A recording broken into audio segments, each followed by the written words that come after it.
Zach. Okay. Hi, everyone. Could I ask you all to file down closer to the stage, if you would?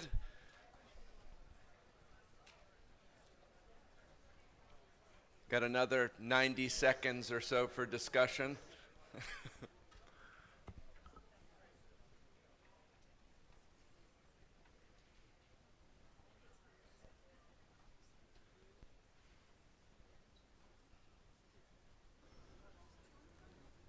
You don't have to be silent. You can continue the discussion. Just work your way down.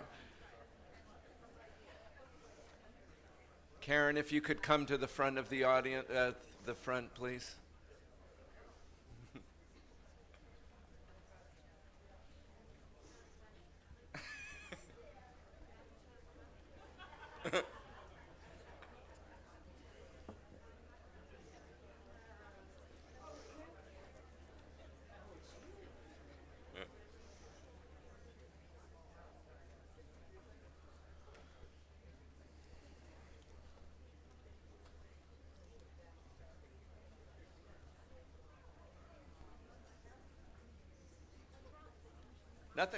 Nothing's wrong. Hi, I'd like to welcome a very close friend to the stage and someone who needs no introduction, and I'm not going to give him an introduction.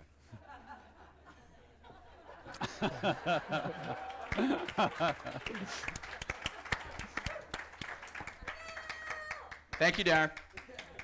Good morning, everyone.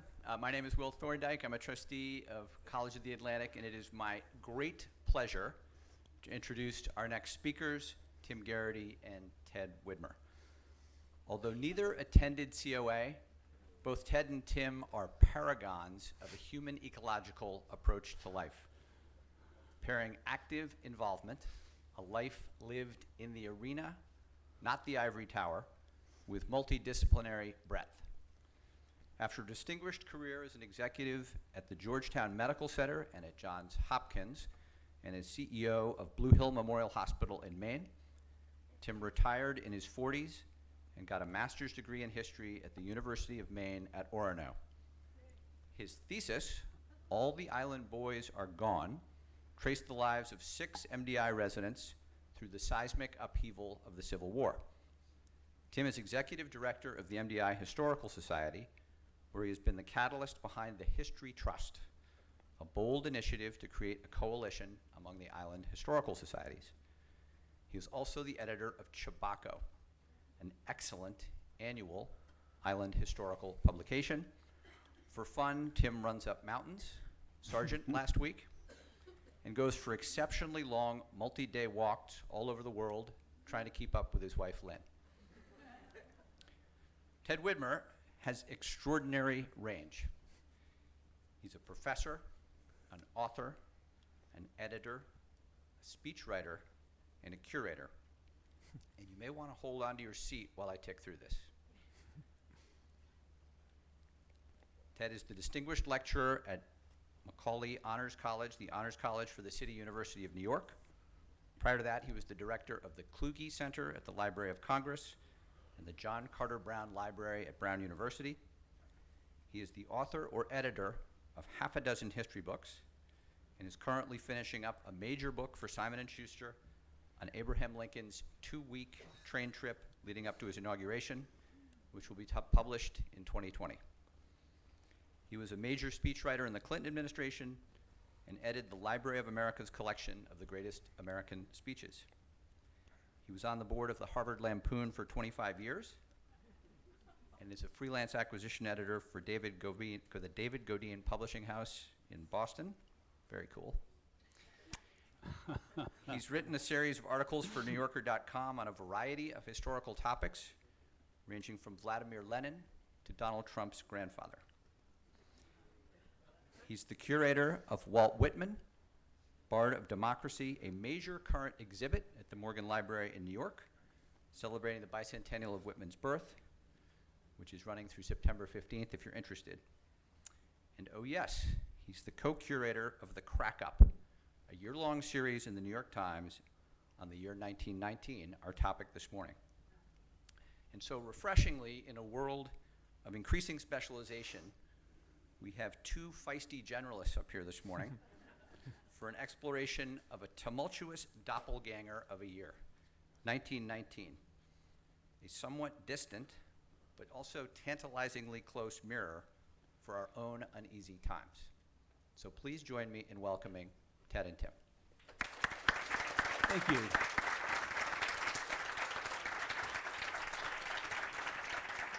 Thank you, Will.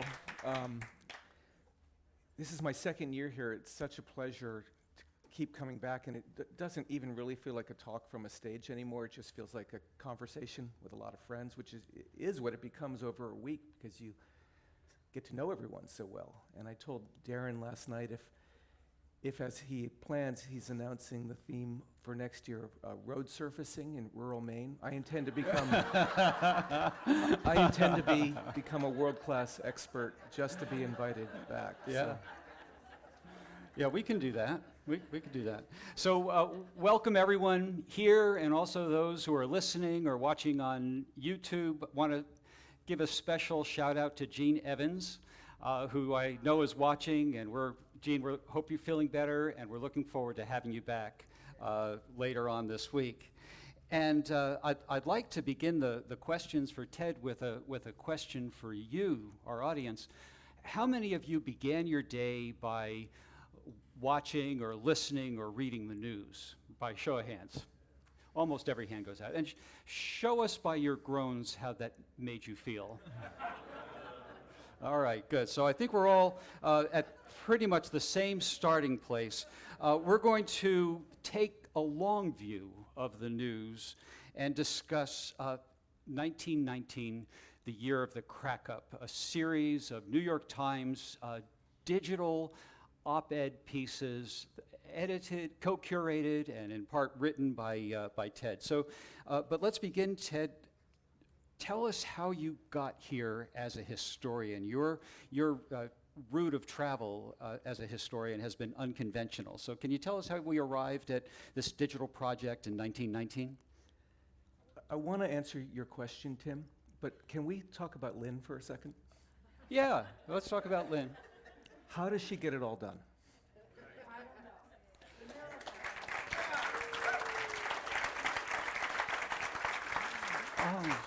She just silently mouthed, Okay. so embarrassing. It is kind of a feat of endurance to sit through these compliments, isn't it? It's hard to take. I'm so happy to have the attention off of me and onto her. Well, the crack-up came from another friendship, and friendships are important in history as in every walk of life. Like you, I care a lot about the American Civil War, and I'd love to read your account of those MDI young men who went in, and I bet not all of them came back from the war.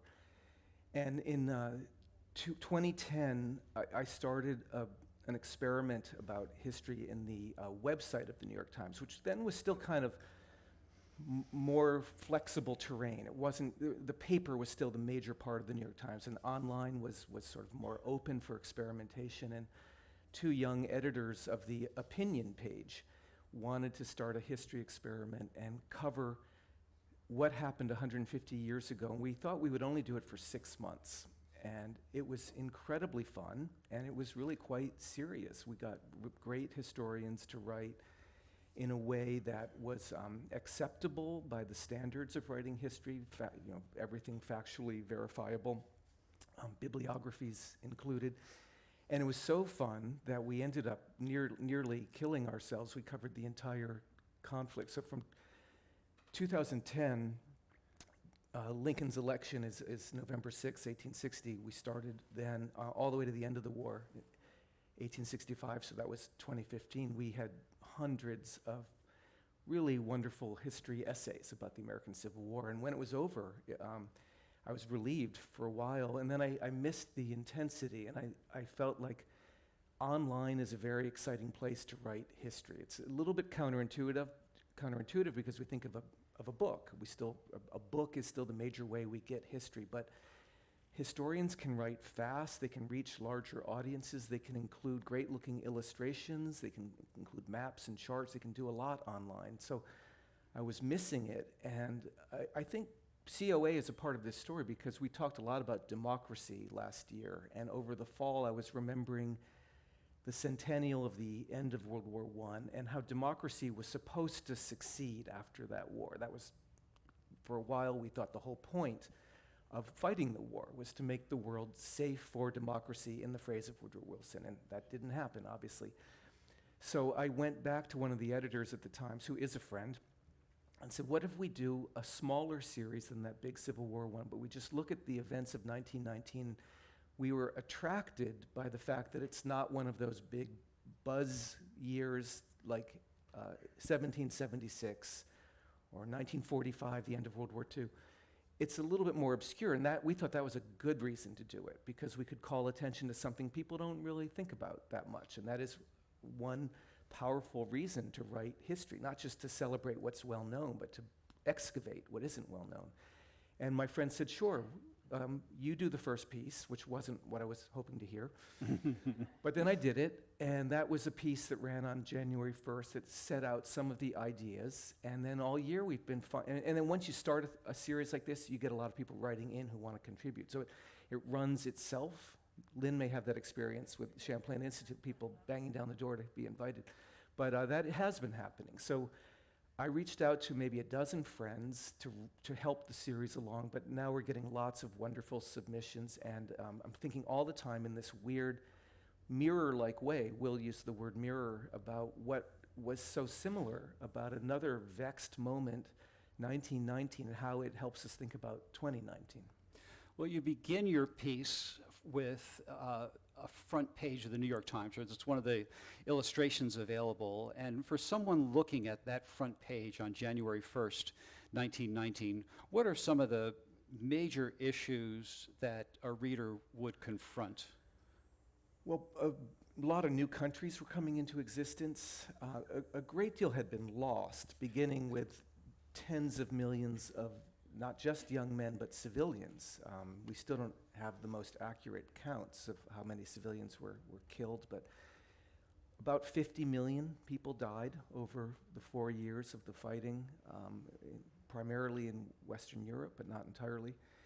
And 3 huge empires had fallen apart. The Austro-Hungarian Empire, which is the reason the war starts. An heir to the throne of Austria-Hungary is killed in Sarajevo. The entire empire just disappears, can't sustain itself. Germany has been an empire. It remains a country, but it's no longer an empire. Russia has been a certain kind of a country, and it undergoes a revolution, a profound revolution that we're still wrestling with the consequences of. And the Ottoman Empire is teetering and about to collapse, and the result will be a very new Middle East, and we're still wrestling with that one. So on the front page, Poland is trying to become a new country, and Ireland is having a lot of tumultuous political episodes, and they're all looking for the United States for help to become the countries they want to be, and that's very awkward for the United States. It has fought hard in the final year of the war, and its international standing has gone up incomparably over what it was before the war started. But it still can't just make a new country in Europe come into existence. It doesn't have that kind of a power, nor does it really want that kind of a power. So the headlines on January 1st just show a country profoundly at odds with the world picture and wrestling with foreign predicaments in a way that it really never had for the first 150 years of its history. And I've heard it said that the first writer to tackle a national event is the journalist, and then the memoirist, and then the novelist, and finally the historian.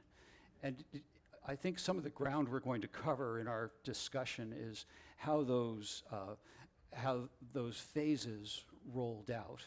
But to begin the discussion, you have to tell this story in the context of Woodrow Wilson. And why do you place him at the center of the narrative that you've laid out in this series? Well, it's a somewhat novelistic story. It's a human tragedy, and I do want to keep coming back to art. You're right, because left to my own devices, we'll be getting deeply into historical details about treaty negotiations, which I know Jim Lowenstein will want to talk about, but maybe not all of you. But Wilson is a remarkable man. We still don't, I don't think, have a proper way of evaluating how important he was. He's pretty widely dismissed, disliked on the left and the right. And that's not quite good enough. I think we need to understand what he stood for better, and then maybe we will reject it, but we need to at least understand it. And he was a very deep student of what democracy is. He wrote long and pretty boring books as a young academic about the separation of the three branches, the checks and balances, how a president might become more effective in an era in the late 19th century when the president was not very effective. And then amazingly, he becomes the president. No one ever anticipated an academic being elected president. I mean, it was unthinkable then and now. And yet it happened. And he had all this preparation, and he was a pretty good president for a long time. He brought about significant domestic reforms. It was a minor miracle he was elected, not only because he was an academic, but Democrats were the minority party then, but the Republicans split in 1912 because Teddy Roosevelt basically couldn't stand not being president. And so he had to come back and run against his own successor, and they both lost to Wilson. And Wilson enjoys a lot of popularity. He's a different kind of a president. He's calmer in a lot of ways than Teddy Roosevelt. He's liberal in many ways. And he expects to be a domestic president. He doesn't expect to be a foreign policy president. He's not trained in that. And then this huge unforeseeable catastrophe happens in the summer of 1914 over a stupid incident in a small part of Europe. All of the major powers of Europe go to war against each other, and massive bloodletting begins and simply does not stop, year after year after year.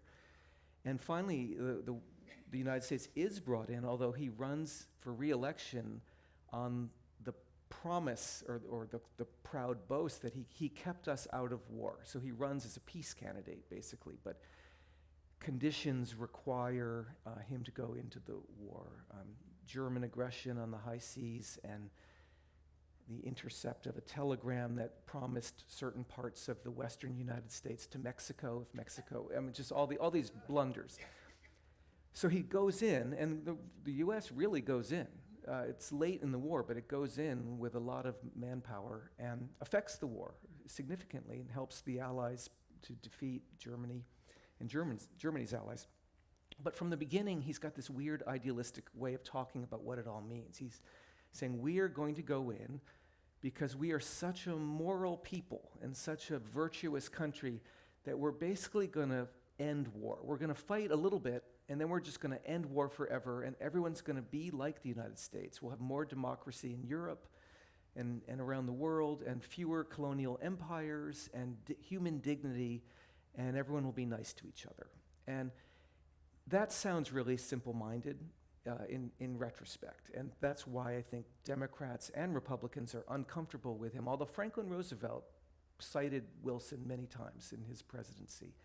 And Franklin Roosevelt worked for Woodrow Wilson. He was Assistant Secretary of Navy. But still, most of us are uncomfortable with that degree of moral certainty because politics is a messy moral realm, and it just doesn't feel right anymore.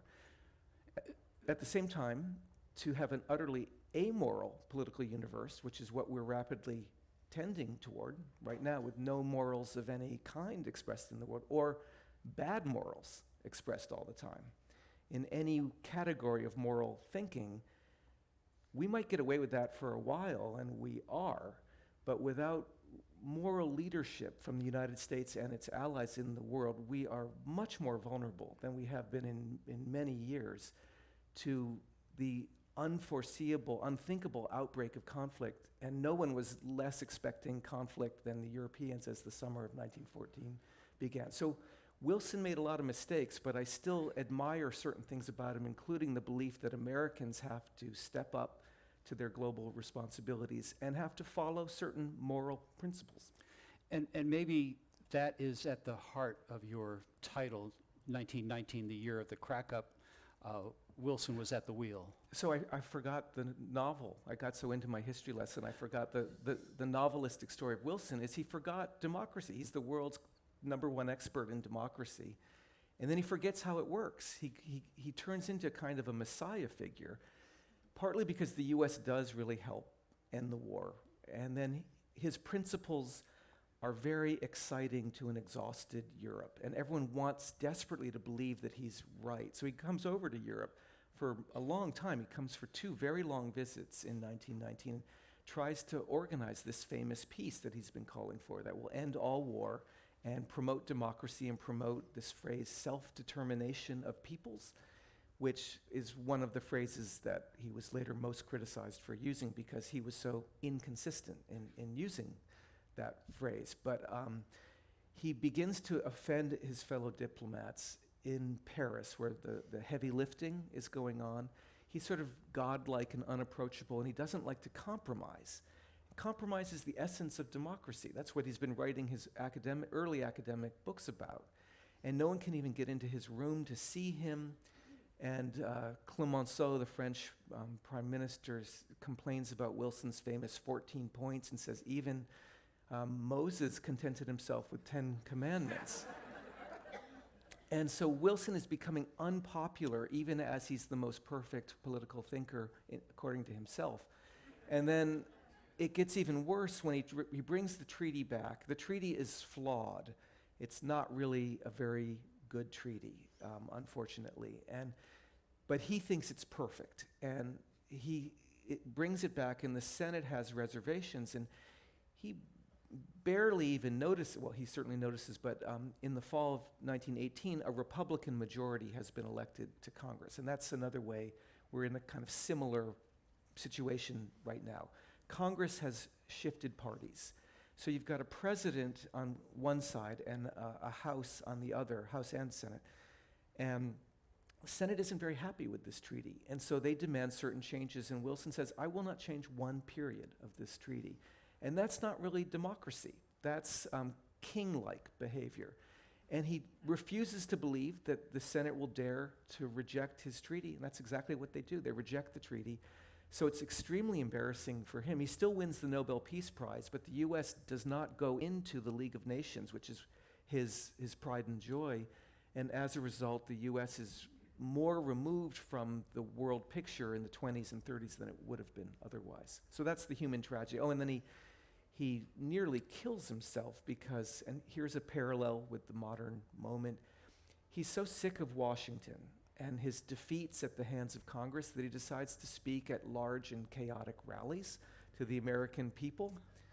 And it works for him for a while. And the people do put pressure on their representatives. And the representatives are feeling it in Washington, but Wilson cannot sustain the physical pace, and he has a stroke.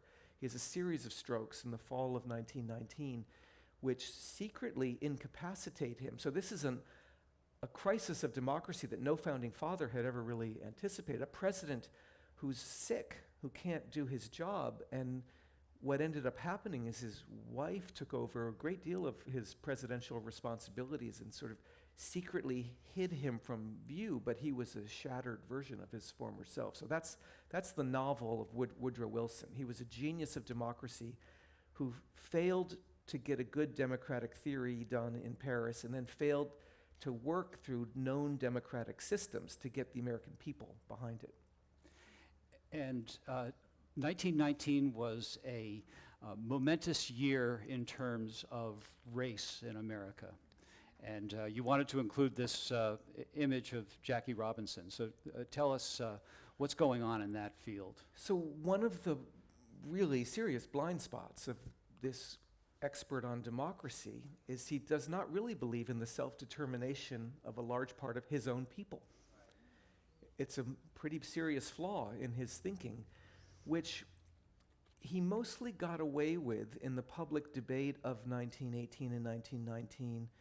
Even white liberals were not that great on black civil rights at that time, although the NAACP was a young and virile organization, and it was quite active, pointing out all of these hypocrisies. But one of the real themes, one of the crack-up themes of this year is that race relations are horrific in the United States in 1919. And I got up early this morning to edit a piece that's coming out probably tomorrow on the Chicago race riots of 1919. There were a number of riots of different natures. There are labor riots. There's a police strike in Boston. And there are several really ugly race riots in the U.S. in 1919. There's a bad one in Washington in June, which we didn't commemorate with a piece, but an even bigger one in Chicago that lasted a week. And we're in the week right now. It's a hot summer in Chicago, and an African-American teenager named Eugene Williams was swimming at a beach on Lake Michigan, and he just was having a nice time swimming, and he drifted into what the whites thought of as the whites-only section. And he's out in the water, there's no boundary, he's just swimming. And he started getting, white kids started throwing rocks at him. And they hit him, and they drowned him. He drowned.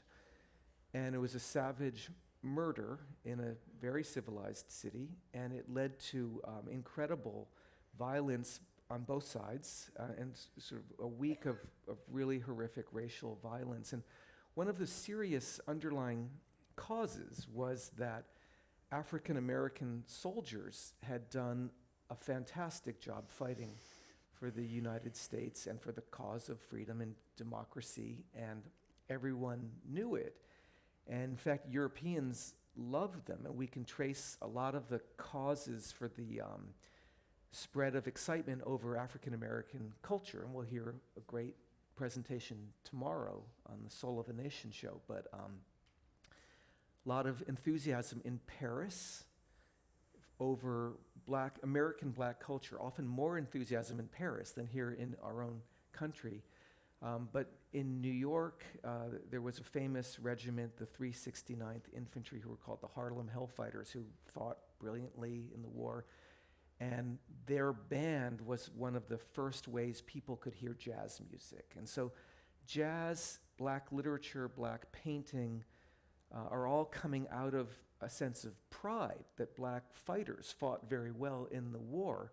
But as a lot of those black veterans came back, many of them had to come back to small southern towns, and they didn't receive a hero's welcome. They received the opposite of a hero's welcome. So a lot of them said, that's it, I'm getting out of the South, and went to Chicago. And Chicago was already doing well as a black city. It had a famous newspaper, the Chicago Defender, calling on black Americans throughout the country to come to Chicago. And so there are a lot of new black families moving into Chicago, and they're looking for apartments, they're looking for neighborhoods, schools, and there's a clash between poor whites mainly and new black arrivals. And so that's the contest that plays out over a week in Chicago, and nearly 40 people were killed, hundreds were injured, neighborhoods were burned, devastated, and it was just a very ugly story about our democracy.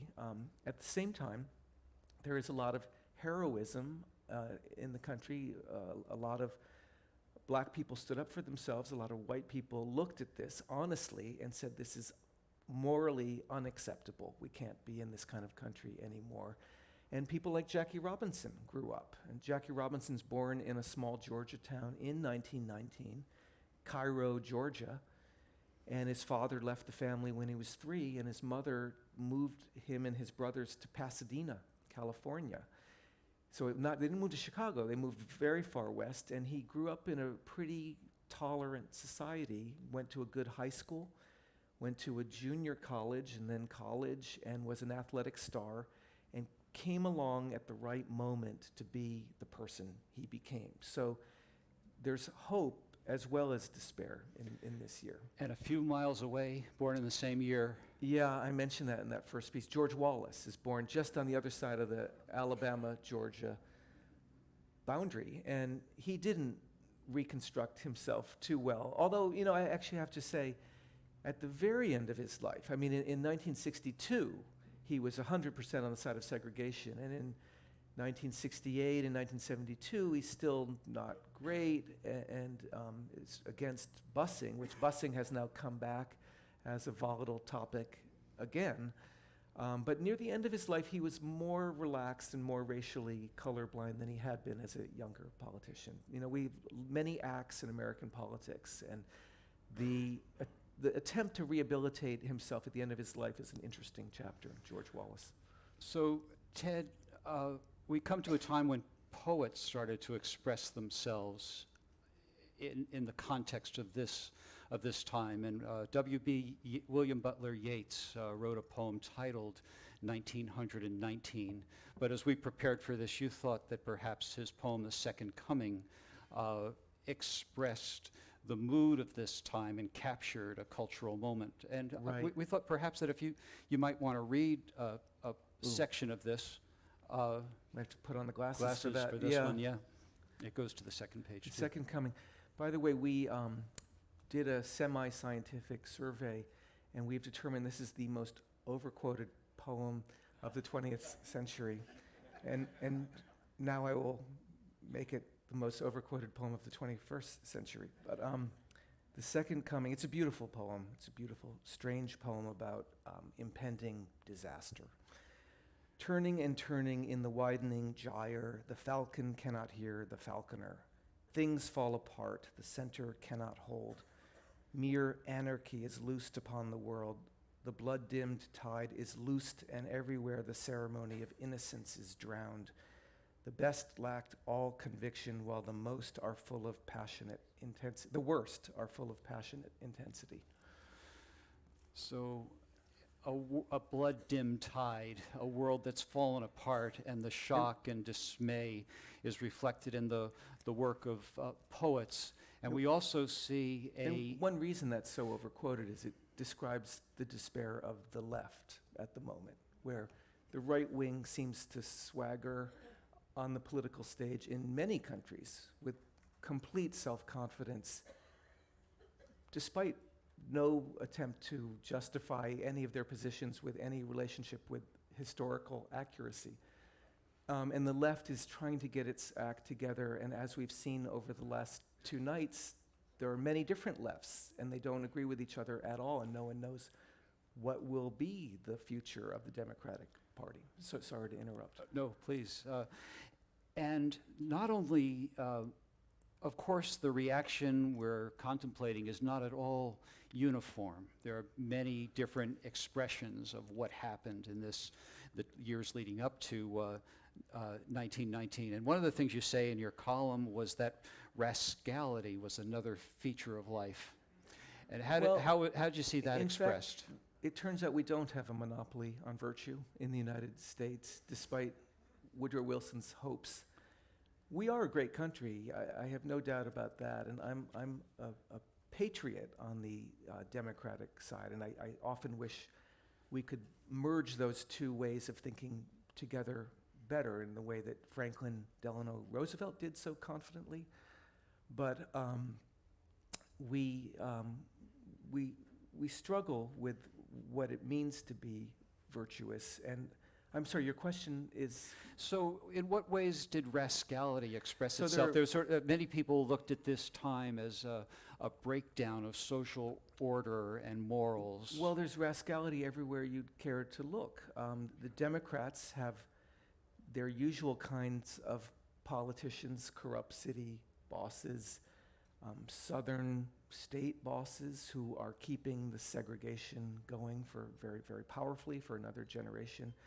The Republicans have their form of rascals also, a lot of very wealthy senators who are quite comfortable with their close relationships with the corporate order that still runs a lot of the United States. And one form of the crack-up that I try to describe in the series is that both sides are actually doing very well, that there's a real surge of sort of urban excitement, jazz music, movies, automobiles, new kinds of bars that people go to hear music. New York City has never been more exciting than it is in 1919 and the decade that follows. So New York's doing great.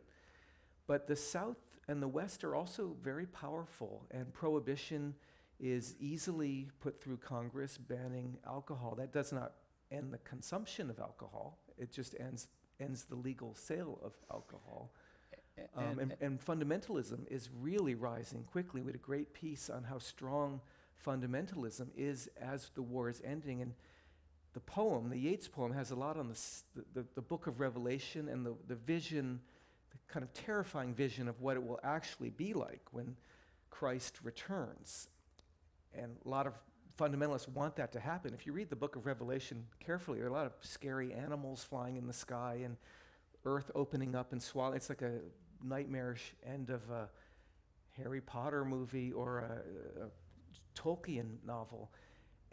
But fundamentalists really are paying attention to the actual global events of 1918 and 19 and thinking it's starting to happen. And one reason we have so many fundamentalists in this country is because of certain things that happened in the Middle East in 1917, 18, and 19. Well, one of the things the prohibitionists expected was a return to a moral order, and didn't quite work out the way they expected. No. And for the sake of moving along, I'm going to cover, I'm showing the audience a nightclub map of Harlem, and there's a couple of close-ups we can show you that point to this Small's Paradise, and a place where liquor and vice and culture and art and music and jazz flourished amidst this. And in some ways it leads to the creation of famous musical artists like Cab Calloway. That's right. We're going to go to a Cab Calloway performance, but before we do, can you help us understand how Prohibition set this up, or how all the forces set this up? Well, by making it illegal to drink publicly, the forces of banning alcohol sales made it that much more exciting. So Darren last night took out the speakers and he discouraged us from drinking cocktails at the restaurant we were going to, which led to the exact opposite result. There's the same thing exactly in 1919. It becomes incredibly fun in every city to go find a speakeasy where you meet other daring rebels against conformity. You meet all the most fun people on earth and hear great music. And racially, it got very interesting in those places. And Harlem is one of the great places you go to get a drink in New York City in the 1920s. And it leads to all kinds of strange combinations, strange bedfellows in every sense of the word. But like the Kennedy dynasty makes a lot of its money in Prohibition times. Joseph Kennedy, who'd been very active as running a shipyard, a naval yard outside Boston during the war years, just shifts with no difficulty at all into Hollywood movies and alcohol, and there was a lot of money to be made in that business. And Chicago also becomes a great city in the 1920s. I mean, it already was, but an even greater and more fun city. And it's the heyday of gangsters and excitement in Chicago. So all of these fascinating places that were slightly illegal, but by virtue of the fact they were illegal, they shook up America in some ways that were maybe a bit overdue. And to give you a flavor of what this might have been like, we're going to attempt something that's never been tried before in the history of the Champlain Institute. We're going to show you a video, and at several points in the video, you are going to know what to do, and we want you to do it. This is the great Cab Calloway. Oh, no. Come on now. What should I do, Zach? Press the... Do I hit? Yeah, maybe if you hit... There we go. I can't believe that worked.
you, Tim. So, kind of makes you feel sorry for the prohibitionists, right? And Ted, artist, oh, you got to hit escape in the upper left corner of the keyboard. There we are. So artists like Marcel Duchamp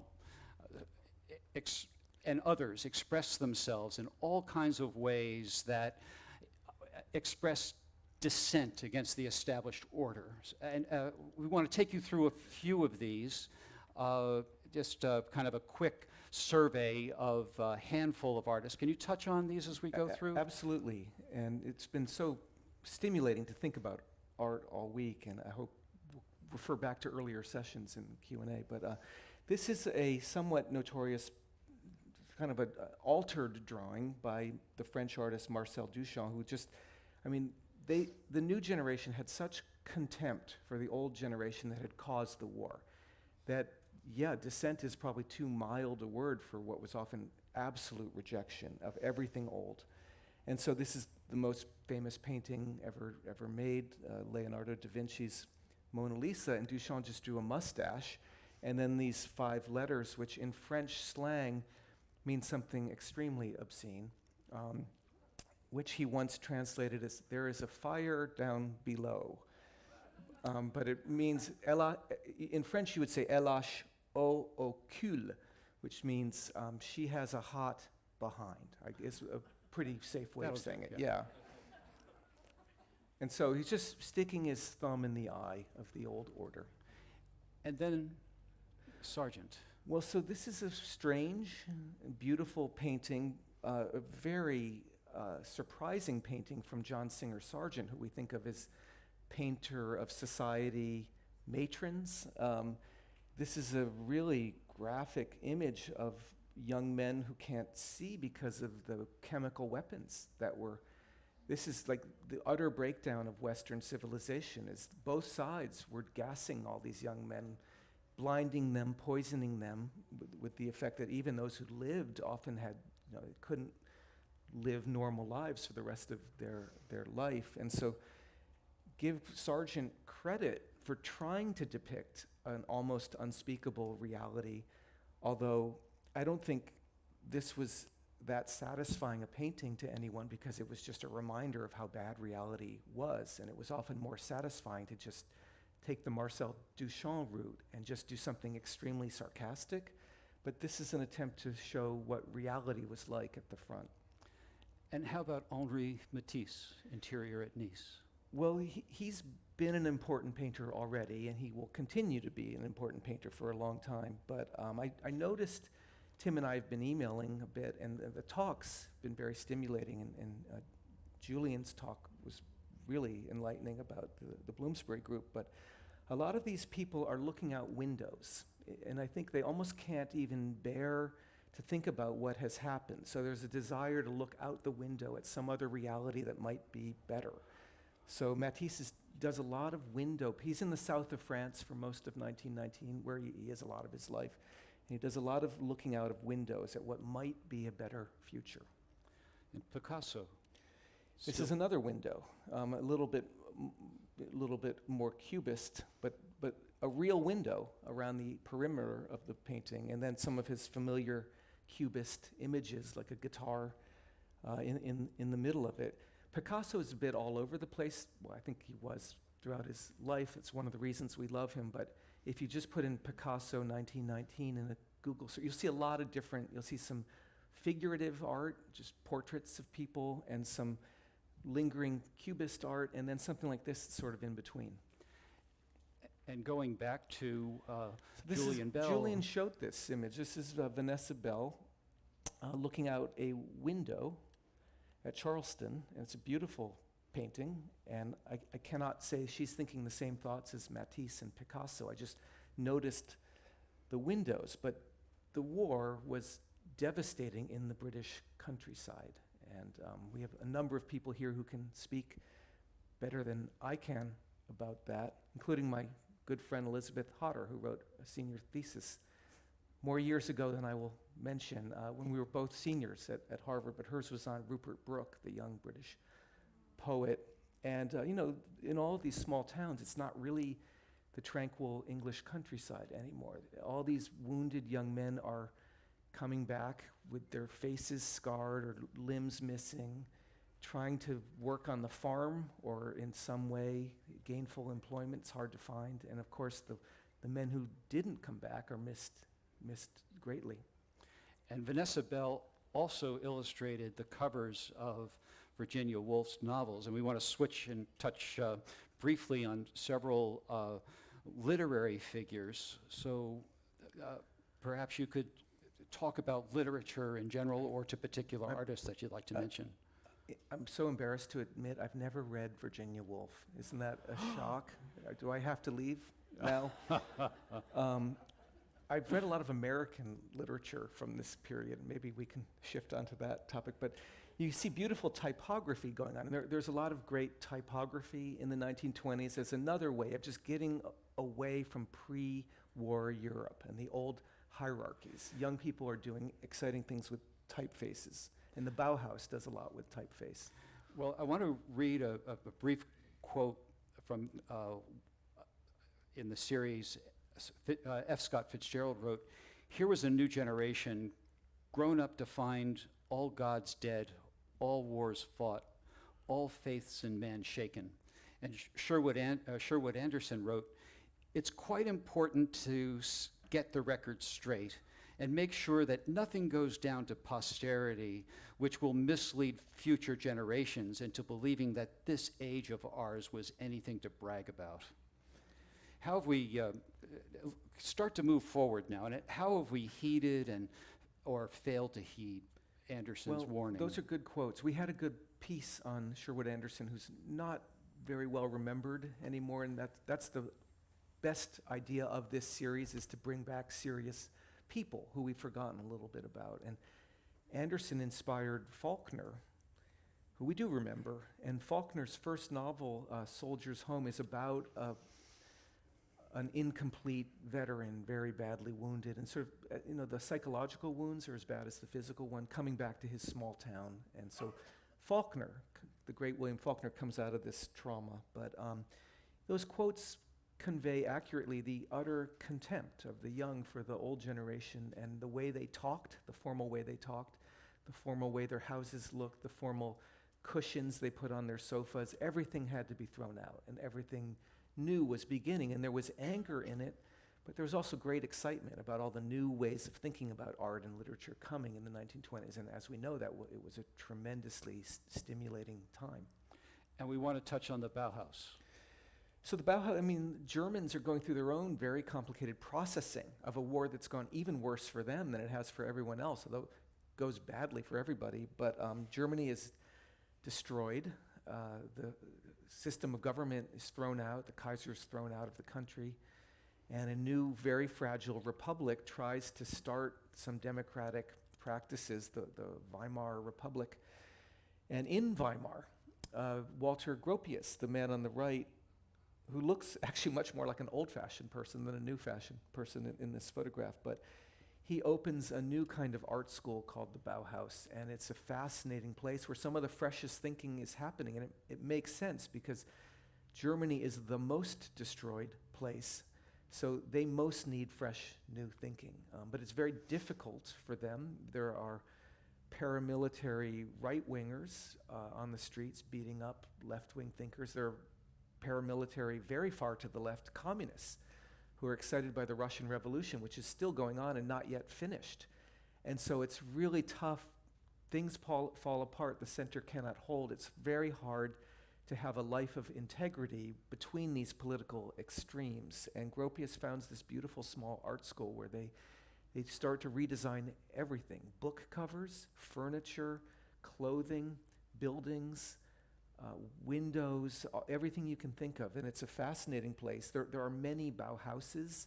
There's not really one simple Bauhaus. And we had a piece that was very good that made that point. It moves around in several German cities. And then Gropius comes to Cambridge, Massachusetts in the late 30s.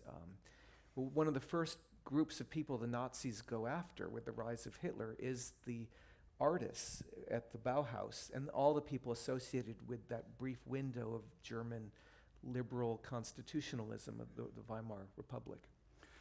And we're going to wrap up our time before we go to questions, but I want to get there by way of a little more local history that reflects on the historical profession at large and how historians work. As I said, as we've been reflecting, a great variety of expression, but some of it appeared in the Maine Centennial, and this is an image of a float in the Maine Centennial Parade in 1920 in Portland. And the brochure that accompanied this, and this is an image of a log cabin settling the frontier. And the quote of the people who organized this centennial was that the struggle to subdue the wild, to uproot the forest and plant the farm, to harness the rivers and make them giants of industry, the story of war, and the courage displayed by the men of Maine and the women also from the skirmish with the Indian to participation in the World War should be known, understood by, and appreciated by every citizen. So despite what we've said before, these folks weren't going there.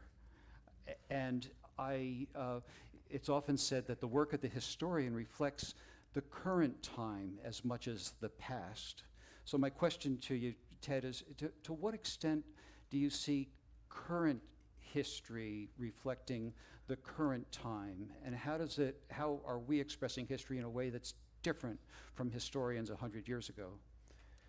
What a great question. So that's a kind of edge of excitement in every one of these history pieces is, will it talk about our current predicament or not? And we don't discourage people from doing that. We don't want anti-Trump diatribes in a history series. It is about the history, but we want to understand where we are and how we got here. I think that's legitimate. So with every piece that comes in, and there was a big one in the one I read this morning about the Chicago race riots, there's a lot of thinking about who we still are. And what surprised me in this piece, which is by an African-American academic in Chicago, was how angry he was, not simply at the race riots, which was like the first third of his piece, but how many liberals for the rest of the 20th century made it possible for real estate covenants to allow separate racial neighborhoods, and how there was, a softer segregation that we still live with very much so today. So the volatility of race is, probably the top topic in American history. And 1919 shows a lot of trouble.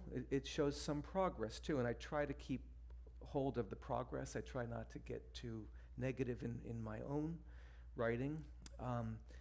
It shows two different ideas about our country, very similar to the ideas that are so strong today, of a kind of urban and urbane, tolerant, liberal world where immigrants are welcome and differences are celebrated and cities are really fun to live in, and presidents from blue states tend to get elected. That's one version. And there's this very different idea of America that a lot of people have.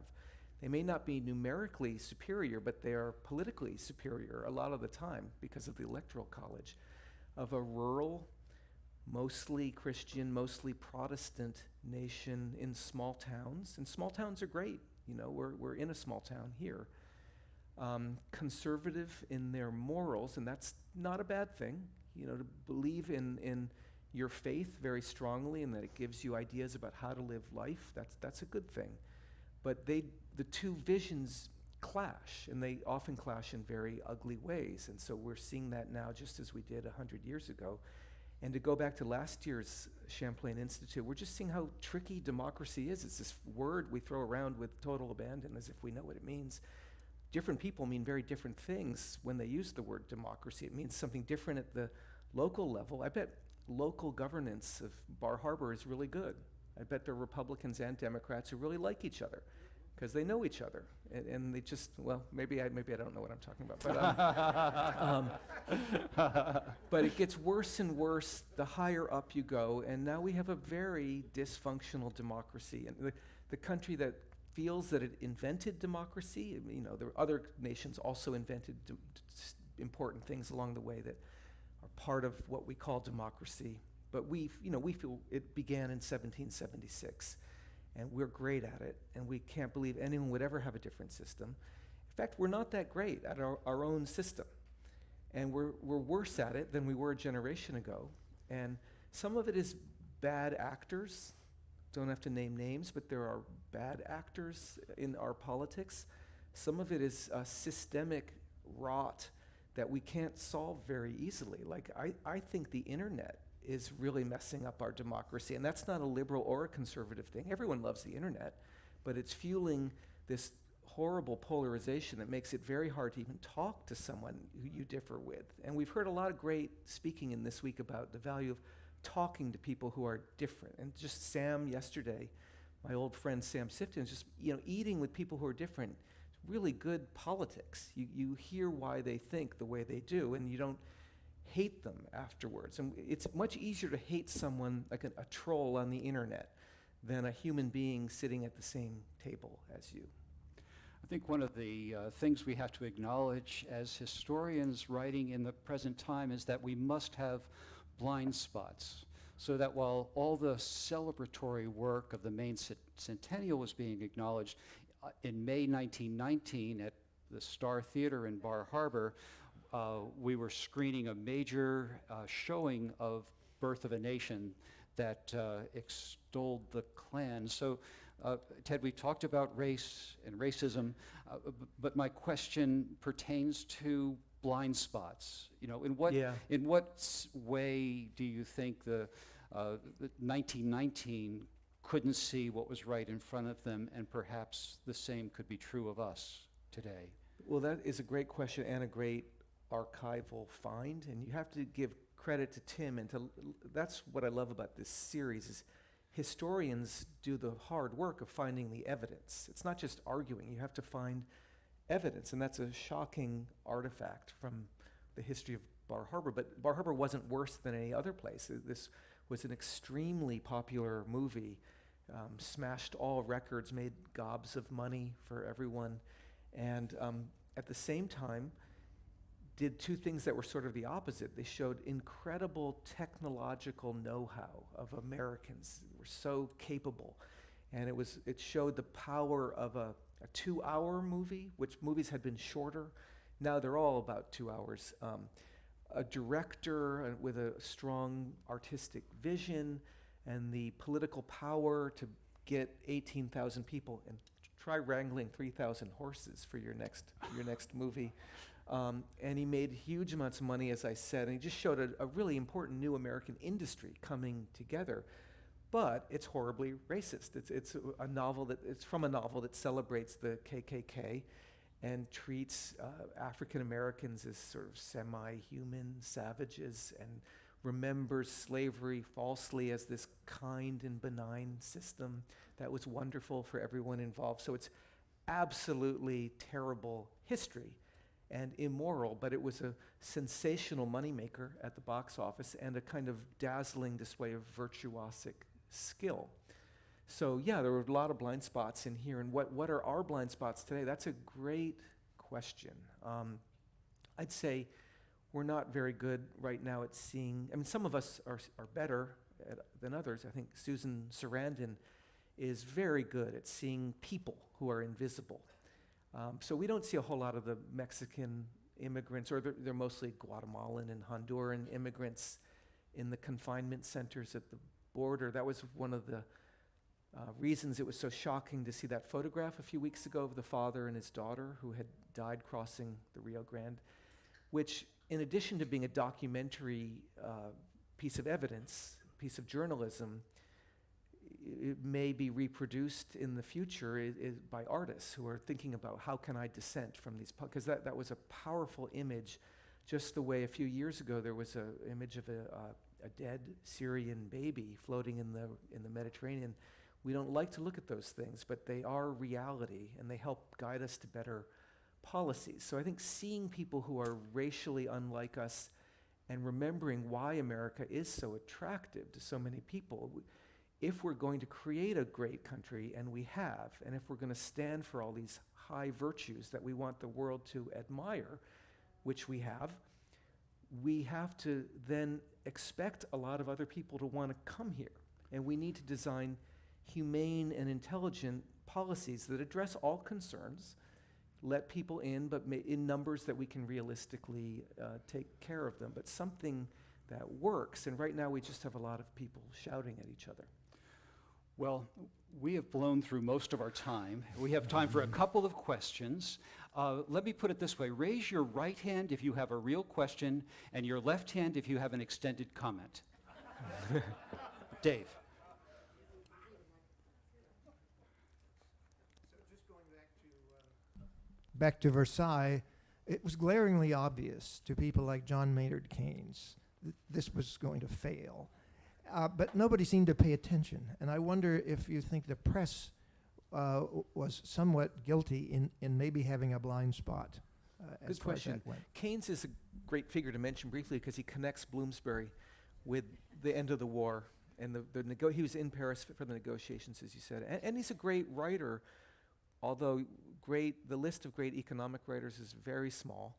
He's on it. And another Bloomsbury overlap, just to say briefly, a few months ago I wrote a piece on the failure of the treaty, and I got very taken with the diary of Harold Nicholson, who's a brilliant young British diplomat and another one of these amazing English writers. I don't know why we can't do that as easily in our foreign service. Jim Lowenstein's a great writer, but we don't have too many. And he created another one of these extraordinary houses in Sissinghurst in Britain, which some of you may have visited with Vita Sackville West. But Keynes is right. Keynes sees the dysfunctionality of Wilson up close. He complains about Wilson, and Wilson just has such an aura throughout 1919 that the press isn't very willing to look at his problems up close. So when he collapses, it's a real shock to people who thought he was a kind of a Superman. And even the Europeans look up to Wilson. He's looked up to the way no president really ever has been. It's the beginning of what Schlesinger called the imperial presidency. It really is Woodrow Wilson, even more than Teddy Roosevelt, although we love Teddy Roosevelt. We all remember him fondly, and he did some great things. But Wilson is more on the world stage, I think, than even Roosevelt was before that. So it's he's on a big pedestal, and it's a big fall from that pedestal. We'll have to call it the last question now. Okay. I think I have the microphone. Would you comment on the role of the election in 1920 of the Debs candidacy getting 1 million votes while he was in prison, and the effect of the Red Scare on what happened then? Well, so that's a good question, and another form of a crack-up happening in a country that isn't nearly as coherent as it likes to think that it is in its advertising about itself. So there are a lot of unhappy working-class workers. There have been for decades before 1919 and 1920. Their great political champion is Eugene V. Debs, who comes surprisingly from the American heartland. He's from Indiana. He's from Terre Haute, Indiana. Is that the same town Mayor Pete is from? No, South Bend. South Bend, okay, thank you. And runs for president over and over again and gets a lot of votes. He doesn't ever come that close to winning, but he gets a lot of votes. And then in 1919, he is jailed and removed from consideration, but is a real hero to lots of working men. And throughout the year 1919, there are these wild swings of political opinion. In the spring of 1919, there are left-wing anarchists sending letter bombs through the mail. And American public opinion is really mad at them. They're basically terrorists. They are terrorists. They're using the mails to sow terror. And then there's a very heavy government response. This is Woodrow Wilson's government. He's the president. And his attorney general is a guy named A. Mitchell Palmer, who cracks down very hard on anyone left-wing at all, which pulls a lot of mainstream opinion back over on the other side. And what happened to civil liberties? And there are great defenders of civil liberties like Louis Brandeis at this time, who are talking about where do our liberties end and where does the government have the right to surveil us, arrest us without a trial? And those issues are being debated throughout the year, and there are a lot of people rounded up and deported. Emma Goldman is deported. So it's an angry year, much like this year, in which people are nearly coming to blows from political conversations. And in some ways, we're not nearly as bad as we were. And I mean, we haven't seen letter bombs, or not too many. There have been some threats of them. There have been people arrested. We have worse problems now. We have more civilian violence in schools. I mean, they didn't have that in 1919. But, I mean, that's a way we've become much sicker as a society, is our domestic violence against each other, against the most vulnerable people in our society, school children. It's what could be more immoral than killing school children. So in some ways, we're doing much worse than in 1919, but in some ways, we're doing better. And the violence that had been unleashed over the 4 years before 1919 was way worse than anything we've had to deal with in our historical memory. We have just scratched the surface, but we have Oh, exhausted well, all our time. I apologize for my long answers. I just get wound up. And, No apologies necessary. but I will stick around. If you want to, I'll stick around for a while if anyone wants to talk. Yeah, no apologies necessary, please. Just, I want to set the record straight. Not road surfacing. Well, no, that's a good idea, but it's about last night, and unlike the authors of the Prohibition, you know, by asking to refrain from the alcohol, I was really trying to inspire the rascality. Yeah, you know? And that's my favorite word. Used to be scrappy, and now it's rascality for sure. And we've got a rascal coming at 5 p.m. tonight, John Wilmerding, American Masterpieces. So please come back and come early for that. And one more time, thank you both, Tim and Ted and Will. Good job, Ted.